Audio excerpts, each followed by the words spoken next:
Paris, 1780. The city breathes. It is loud. It is crowded. It is alive in a way that is almost impossible to imagine today. Horses pull heavy carts across wet cobblestones. Street vendors shout from every corner. The smell of fresh bread mixes with the thick odor of open drains running between the buildings. This is Paris before everything changed. A city of nearly 600,000 people, packed into winding streets, tall narrow buildings, and crowded squares. It looks powerful. It looks permanent. But this city is living on borrowed time. And almost no one walking these streets knows what is coming. Stand at the edge of the city and look inward. What you see is not one Paris. It is two worlds, two realities, separated not by walls, but by wealth, by birth, and by a silence that is growing louder every single day.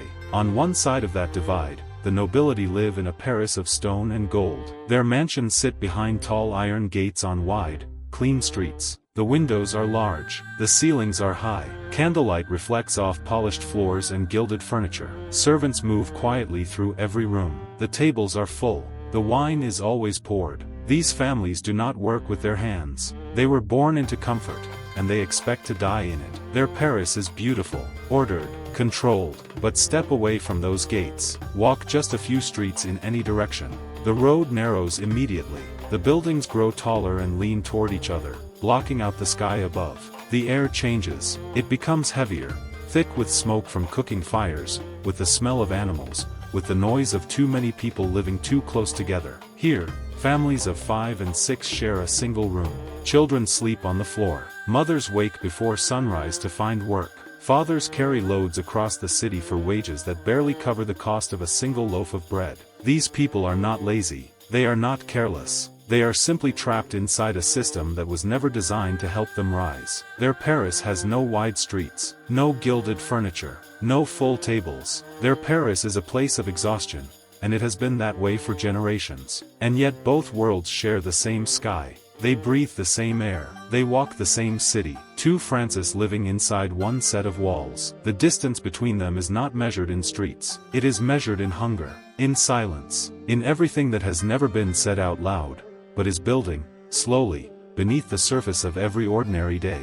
Move deeper into the city now. Leave the mansions behind. Follow the noise. It leads you straight to Les Halles. This is the beating heart of Paris, the great central market, a place so loud, so crowded, and so full of raw human energy that it never truly sleeps. By the time the sky begins to lighten before dawn, Les Halles is already alive. The fishwives arrive first. They come in from the outskirts of the city carrying heavy baskets on their backs and shoulders. These are not quiet women. They are loud, sharp, and completely fearless. They shout prices across the market floor. They argue with buyers without losing a single breath. They have been doing this work since they were girls, and they do it with a confidence that fills the entire space around them. Next come the bakers. They have not slept. The ovens in the bakeries behind the market have been burning through the night. Long loaves of bread are pulled from stone ovens with wooden paddles before the sun is even fully up. The smell moves through the streets before the bread itself arrives. People follow that smell like a path. Cartwheels crack and scrape against the uneven cobblestones as deliveries pour in from every direction.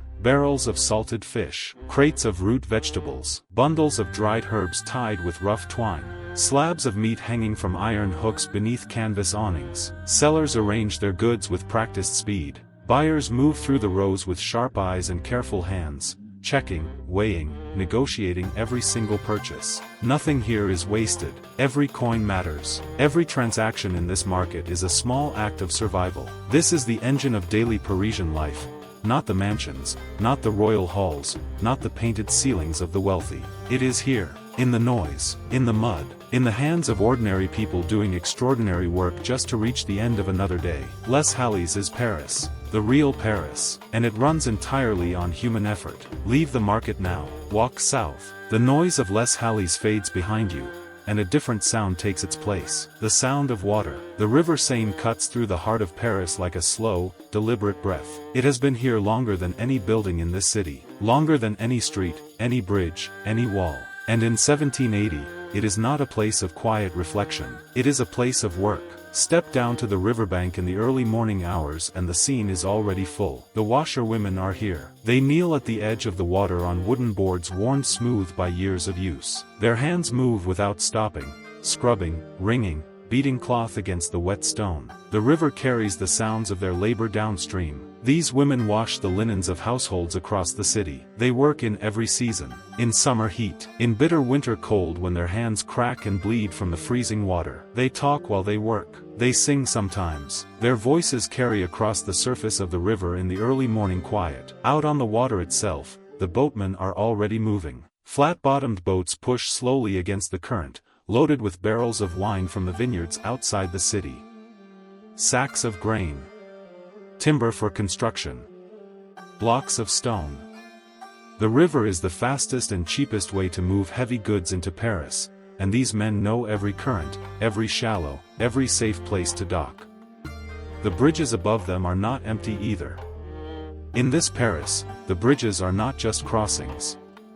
They are streets in their own right. Small workshops and market stalls line both sides of the Pont au Change and other crossings. A cobbler works beside a seller of ribbons. A money changer sits next to a seller of printed pamphlets. People cross the bridge and stop to buy.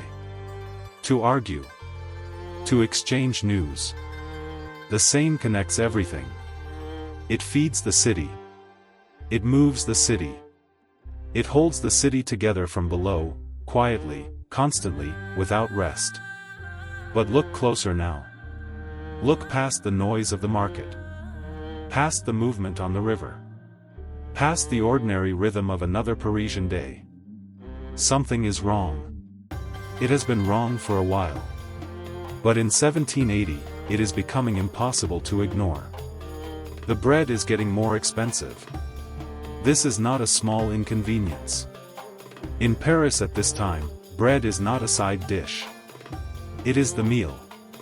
For the poorest families in the narrow streets and crowded tenements of this city, bread is almost everything they eat. A working man spends more than half of his daily wages on bread alone, just to feed himself and his children through a single day. And now even that is becoming out of reach. The harvests across the French countryside have failed. Bad weather. Ruined crops.